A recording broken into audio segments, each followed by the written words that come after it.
نن تاسو ورونو او خويندو سره بعضې نور الفاظ او ذکرونه شریکوم چې په هغې سره دعاګانې وغواړئ، الله سبحانه وتعالی به زموږ ستاسې دعاګانې قبولې کړي. رسول الله صلی الله علیه وسلم فرمایلی دي دعا د یونس علیه السلام کله چې هغه د خپل رب نه دعا وکړله او د مئی په خېټه کې و، داسې ویلي لا اله الا انت سبحانك اني كنت من الظالمين. رسول الله صلی الله علیه وسلم فرمای وی فانه لم يدع بها رجل مسلم في شيء، پس یقینا دعا نه د غوښتلې په دغه الفاظو باندې یو شخص مسلمان په یو سیس کې قط هیڅ چری الا استجاب الله له، مگر الله سبحانه وتعالى د دعا قبول کړي ده.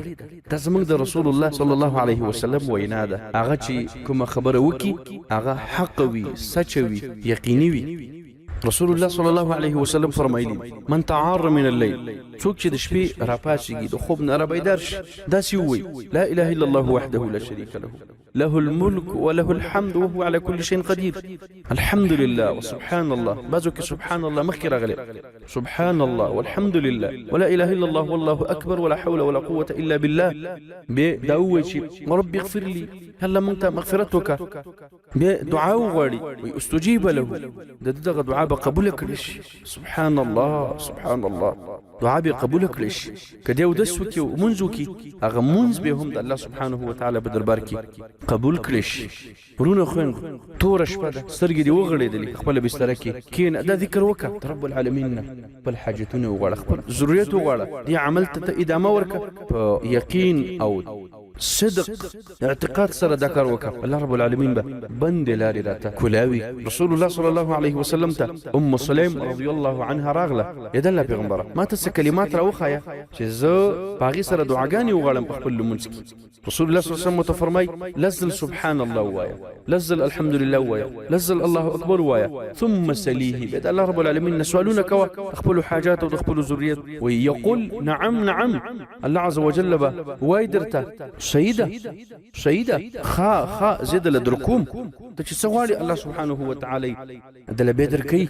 مؤمن چې کله په لمونځ کې قاعدې ته ورسېږي درود ووایي، بیا د هغې نه وروسته سبحان الله لزل، الحمدلله لزل، الله اکبر لزل، بیا د الله رب العالمین نه حاجات په عربۍ ژبه کې غواړه. په سجده کې هم موږ په دې باندې عمل کولی شو، سجدې ته لاړې سبحان ربي الاعلی دې وویله بار بار، سبحان الله لزل، الحمدلله لزل، الله اکبر لزل، هغې نه وروسته په عربۍ ژبه کې دعاګانې غواړو.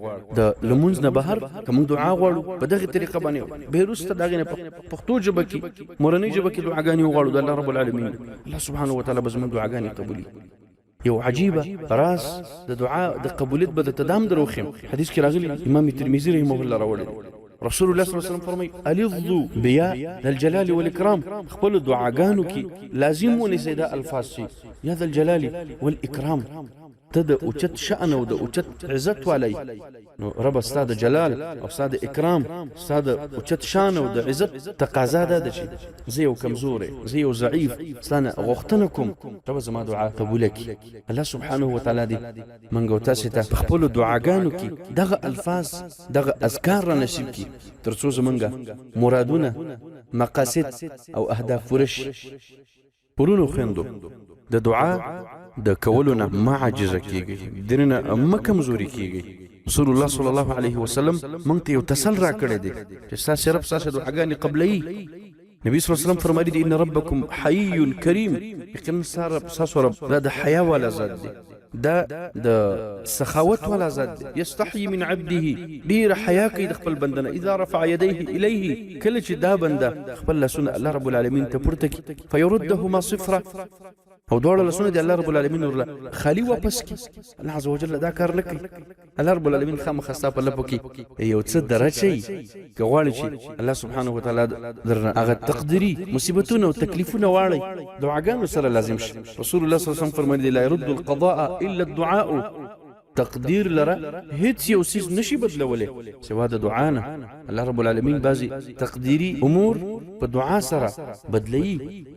تکلیف لیکل شوی، مصیبت لیکل شوی، الله رب العالمین د دعاګانو په وجه باندې ستانه اړی. به نبی صلی الله علیه وسلم فرمای ولا یزيد فی العمر الا البر، او په عمر کې هیڅ شی زیاتوالی نشي راوستلی سوا د نیکۍ نه. د نیکیو د وجه نه د انسان عمر او ژوند الله رب العالمین خیرونه او برکتونه اچوي، بلکې د بعضې مرګونو نه الله رب العالمین ساتي، تر ډېرې مودې عمر مبارک او حیات طیبه ورته الله عز وجل ورکوي. الله سبحانه وتعالی دې موږ او تاسې د دعاو څخه نه بې برخې کوي. الله رب العالمین دې زموږ په ژوند کې موږ ته دعاوې ډېرې زیاتې را نصیب کړي.